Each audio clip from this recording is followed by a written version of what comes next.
Zombie Apocalypse.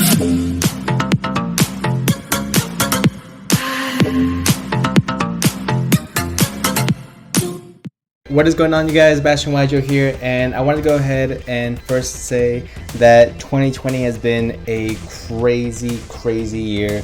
There's no doubting this, but because we are going to go ahead and finally end the year off, I want to go ahead and go over some of the top 5 cars that I believe came out this year. That's personally my opinion. If you put these in a different order, that's perfectly fine. But this is just the top 5. I do have 2 honorable mentions that made it, but I want to go ahead and give more or less what I believe the strongest cars that were released this year were. So I want to go ahead and kick it off with, first off, my 2 honorable mentions that were very close to making this list. On number 7, I did have Lightning Storm. At a price of $100, there's no doubt this car is absolutely nuts. The only reason why it's not higher on the list is really just because the conditions that it needs. You have nothing on the field. So that's really the only reason why Lightning Storm is not higher on this list. It's an amazing going second car, but if you don't draw in your very first hand, or if you play any type of deck that actually plays cards, then you can't really activate it. So, I mean, as powerful and as strong as it is, that's definitely one of my honorable mentions. And the second one is going to be AA Zeus. Amazing broken card. Only reason why it's not higher is because it's strictly used in the Zoo deck. Now, I'll give it a lot of credit. It was able to go ahead and bring back a deck that I personally thought was very much dead and bring it into a tier 1 contention. However, I believe the deck just barely missed out on the top 5 list. But we're going to go ahead and start off, guys, with the number 5 Yu-Gi-Oh card that came out and was released in 2020. It is Red Eyes Dark Dragoons. Yes, Red Eyes Dark Dragoons is such a splashable card. You can go ahead and put it in literally any deck with the release of the Verte Anaconda. It's an amazing card to go ahead. It does everything you need it to. You can't destroy with card effects. It pops monsters on your opponent's board. It negates. It gains attack. It does burn damage. Literally, it does everything in Yu-Gi-Oh! And it's amazing that a card like this even exists to begin with.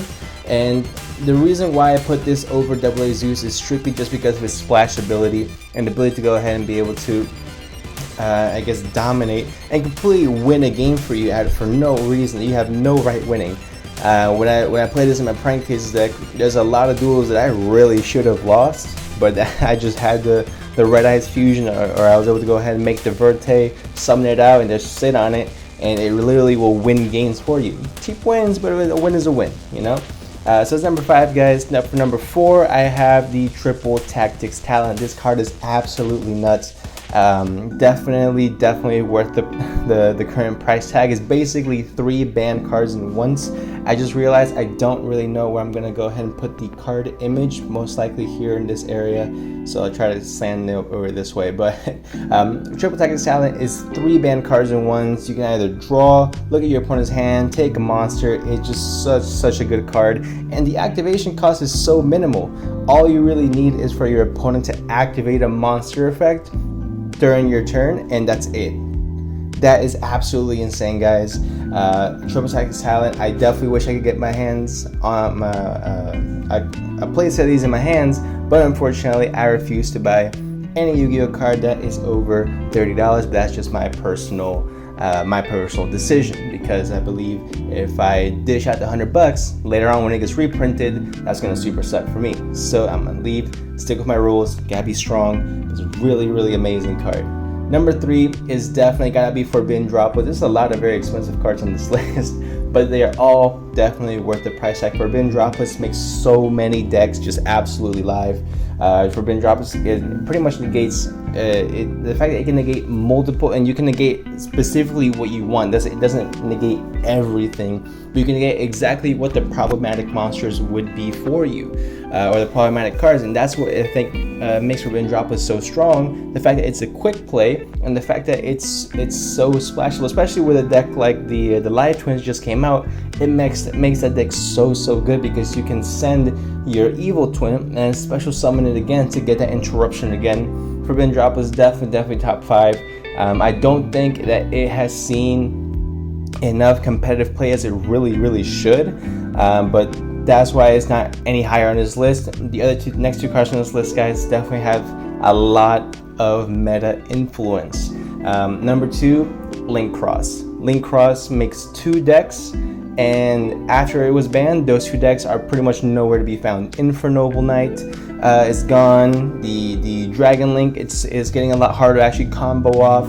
Link Cross is such an amazing card. It definitely needs to get hit, and for a card that was just released this very same year to already be banned, you know it was absolutely broken. And the funny thing is, right after it got banned, these decks pretty much stopped existing. So this card made the meta, and after it got banned, it opened the floodgates for more decks to come out. And it's just, when that card has that much oppressive power, you know it's definitely one of the top in the entire meta game. And the number 1 card that has come out this year, guys, we waited so long for this, but it's Crystron Halqifibrax. It has been the end and the beginning to so many Yu-Gi-Oh decks.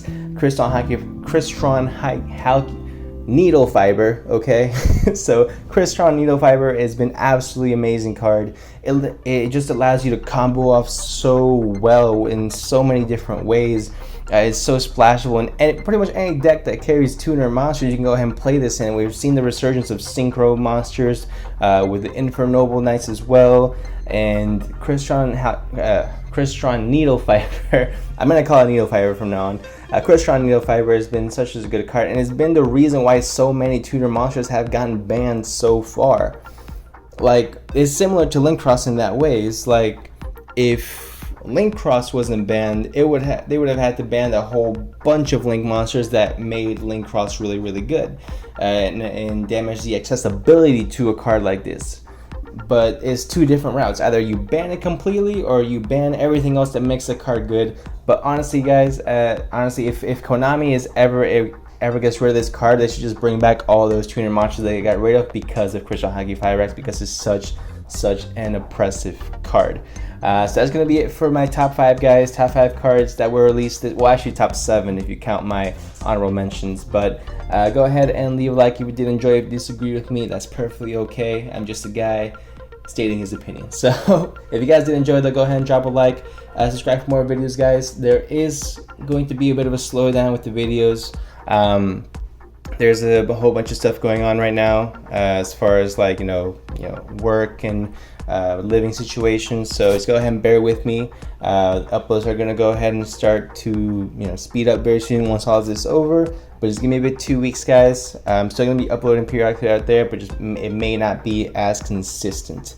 That's pretty much it, all I got for you guys, and I will see y'all in the next one.